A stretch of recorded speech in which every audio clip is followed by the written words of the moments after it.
உரிமைக்களம் பார்வையாளர்கள் அனைவருக்கும் வணக்கம். இன்னைக்கான அரசியல் களத்துல எது சம்பந்தமாக விவாதிக்க போறோம் அப்படின்னா, முதல்ல ஒரு பழமொழி சொல்ல போறேன். அந்த பழமொழியை கேட்ட உடனே உங்களுக்கு என்ன தோணுகின்றது அப்படின்றத சொல்லுங்க, சரிங்களா? யோக்கியன் வாரான் சொம்பை எடுத்து உள்ள வை. என்னப்பா, திமுகவா?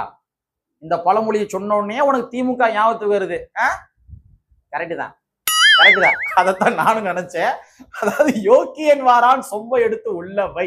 இந்த பழமொழியை சொன்னோடனே நமக்கு திமுக தான் ஞாபகத்துக்கு வரும். அதாவதுங்க ஒண்ணும் கிடையாதுங்க. திராவிட முன்னேற்ற கழகத்தினுடைய மெயினான குற்றச்சாட்டு என்ன? குறிப்பா தமிழக வெற்றி கழகத்தின் மீது மெயினான குற்றச்சாட்டு என்ன? தமிழக வெற்றி கழகம் குதிரை பேரம் நடத்துறாங்க, கழுதை பேரம் நடத்துறாங்க, அனகோண்டா பேரம் நடத்துறாங்க, அப்புறம் டைனோசர் பேரம் நடத்துறாங்க. இதான திராவிட முன்னேற்ற கழகத்தினுடைய மெயினான குற்றச்சாட்டு. அதே என்னன்னா, தமிழக வெற்றி கழகம் ஆள் பிடிக்கிற வேலையில் ஈடுபட்டு இருக்காங்க, இதான குற்றச்சாட்டு. இப்ப திமுக இது போன்றுதான் ஆள் பிடிக்கின்ற வேலையில ஈடுபட்டு இருக்கிறாங்க.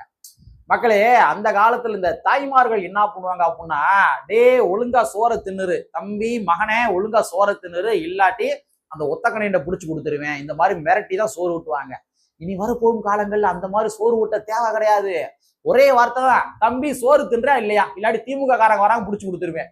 இந்த மாதிரி மிரட்டி சோறு ஊட்டலாம். ஏன்னா திமுக அந்த மாதிரிதான் ஆள் பிடிக்கிற வேலையில ஈடுபட்டு இருக்காங்க. ஒவ்வொரு கட்சி வாசல்லையும் போய் நின்றுகிட்டு ஆள் பிடிக்கிற வேலையில திராவிட முன்னேற்ற கழகம் ஈடுபட்டு கொண்டிருக்கின்றார்கள் என்பதாக ஒரு செய்தி வெளியாகிருக்கின்றது.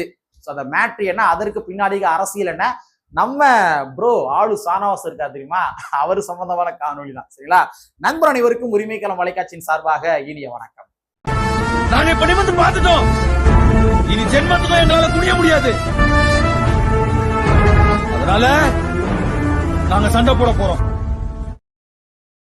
வீடியோக்குள்ள போறதுக்கு முன்னாடி நம்ம நேயர்கள்ட்ட ஒரு கேள்வி கேட்டிருப்போம். உங்களுடைய பதில்களை நீங்க கமெண்ட் பாக்ஸ்ல கமெண்டா போட்டுருங்க. ஆளு சானவாஸ் அவர்கள் எந்த கட்சியை சார்ந்தவர்? 2 ஆப்ஷன் தாரேன். ஒன்னு திமுக, இன்னொன்னு விசிக. ரொம்ப ஈஸியான கேள்விதான். அதற்கான பதில நீங்க கமெண்ட் பாக்ஸ்ல கமெண்டா போட்டுருங்க.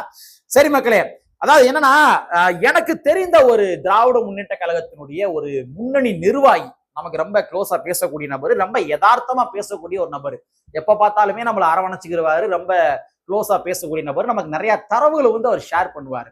ஸோ அப்பேற்பட்ட ஒரு நபர், அவர்கிட்ட நான் கொஞ்சம் கலந்துரையாடினேன். ஒரு 2 நாளைக்கு முன்னாடி பேசினேன். பேசுறப்ப அவர்கிட்ட ஒரு சில தரவுகள் கேட்டேன். அன்னைக்கு வானே என்னன்னே எங்கிட்டு என்ன ஆளு சானவாஸ் வந்து விசிகாவுடைய முதன்மை செயலாளரா இருந்துகிட்டு திமுகவுக்கு இந்த அளவுக்கு முட்டு கொடுக்குறாரனே, இந்த அளவுக்கு அரசவை கவிஞரா மாறி போயிட்டாரே, என்னன்னே என்ன மேட்ருனே, ஏதேனும் செய்திகள் இருக்குதா அப்படின்ற மாதிரி கேட்டேன். அதுக்கு அவரு அசர வைக்கிற மாதிரி ஒரு பதில் சொன்னாரு. ஒரு உண்மையை போட்டு உடைச்சிருக்காரு. மேபி அவர் சொன்ன விடயம் எதிர்காலத்துல 90% நடப்பதற்கான வாய்ப்புகள் இருக்கின்றது. அது என்ன மேட்டர் அப்படின்னா, ஆளு சானவாஸ் அவர்களை திராவிட முன்னேற்ற கழகம் இந்த இடைத்தேர்தல்ல நிற்க வைப்பதற்கான வேலைகள் பார்த்து கொண்டிருக்கின்றார்கள் என்பது போன்று ஒரு செய்தியை பதிவு பண்ணார். அதாவது ஆளு சானவாஸ் அவர்களை இப்ப இடைத்தேர்தல் நடக்க போகுது இல்லையா, அண்ணா திராவிட முன்னேற்ற கழகத்திலிருந்து தமிழக வெற்றி கழகத்துக்கு நிறைய பேர் வந்தாங்க.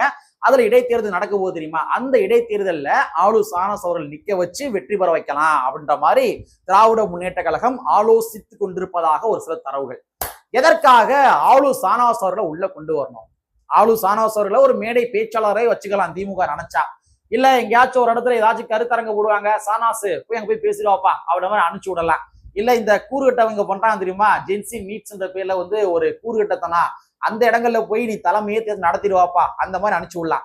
ஆனா எதற்காக எம்எல்ஏ சீட்டு கொடுத்து அவங்க சட்டமன்றத்தில் உள்ள கொண்டு வருவதற்காக திராவிட முன்னேற்ற கழகம் வேலை பார்க்கின்றார்கள் என்றால், இந்த இடத்துலதான் நம்ம திராவிட முன்னேற்ற கழகத்துடைய எதிர்கட்சி தலைவராக இருக்கக்கூடிய திரு உதயநிதி ஸ்டாலின் அவர்கள் சம்பந்தமாக பேசியாக வேண்டும்.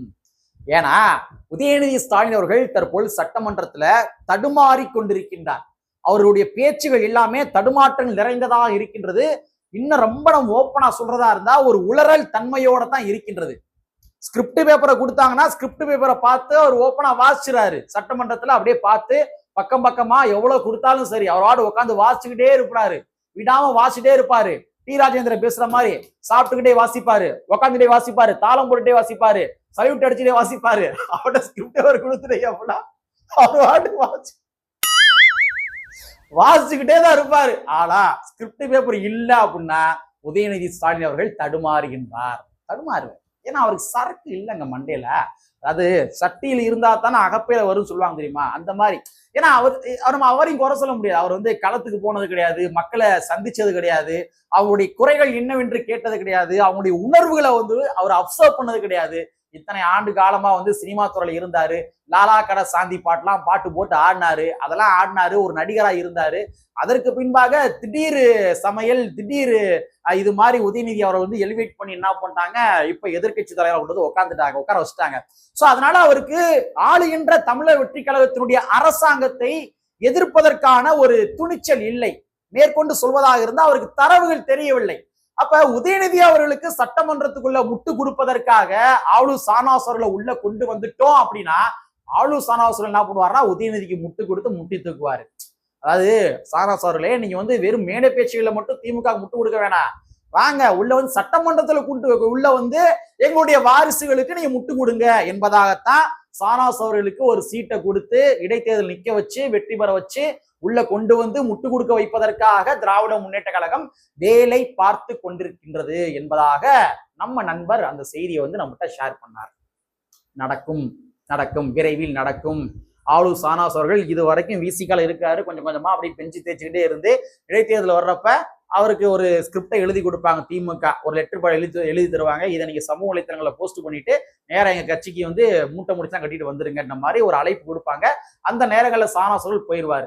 சோ இடைத்தேர்தலில் சானாஸ் அவர்கள் நிற்பதற்கு 90% வாய்ப்புகள் இருக்கின்றது எனக்கு கிடைத்த தரவுகள் அடிப்படையில். சோ பார்ப்போம். ஆனா என்னன்னா ரொம்ப வீரியமா போயிருக்கு தேர்தல் அரசியல் களம். சோ இந்த அரசியல் களத்துக்கு இடையில ஆளு சானாஸ் அவர்கள் சிக்கி கொண்டார் என்றால் படுதோல்விதான் அடைவாரு. அதையும் நம்ம பதிவு பண்ணிடுவோம். இந்த இடத்துல திராவிட முன்னேற்ற கழகத்தினுடைய கொத்தடிமைகள் என்ன பதிவு பண்ணுவாங்க அப்படின்னா, எப்பா என்னப்பா நீ திமுகவே குறை சொல்லி இருக்கிற, ஏன் அண்ணா திராவிட முன்னேற்ற கழகத்துல இருந்து தமிழக வெற்றி கழகத்துக்கு ஆள் சேர்க்கலையா, நீ என்னப்பா எங்களை மட்டும் குறை சொல்றியப்பா அப்படின்ற மாதிரி சில திமுகவுடைய கொத்தடிமைகள் முட்டு கொடுத்துட்டு வருவாங்க. நான் அவங்ககிட்ட ஒரே ஒரு விஷயம் தான் சொல்றேன். அதாவது என்னன்னா, தமிழக வெற்றி கழகம் தன்னுடைய கட்சியில் உறுப்பினர்களாக வந்து சேர்த்தாங்க, தன்னுடைய கட்சியை பலப்படுத்துவதற்காக சேர்த்தாங்க. ஆனா திராவிட முன்னேற்ற கழகம் தன்னுடைய வாரிசான உதயநிதி அவர்களுக்கு சட்டமன்றத்துக்குள்ள முட்டு கொடுப்பதற்கு ஒரு ஆள் வேணும் என்ற காரணத்திற்காக ஆளு சானாஸ் அவர்களை தூக்க போறாங்க. ரெண்டுக்கும் வேறுபாடுகள் இருக்கின்றது. ஓகேவா? திராவிட முன்னேற்ற கழகத்துல இருக்கின்ற முன்னாள் அமைச்சர்கள் முக்கால்வாசி நபர்கள் யாருன்னு பார்த்தோம்னா அண்ணா திராவிட முன்னேற்ற கழகத்தில இருந்து தூக்கிய நபர்கள் தான். அதே மாதிரி இன்னைக்கு தமிழக வெற்றி கழகத்துல இருக்கிற சில நபர்கள் யாருன்னு பார்த்தோம்னா அதுவும் அண்ணா திராவிட முன்னேற்ற கழகத்தில இருந்து தூக்கிய நபர்கள் தான்.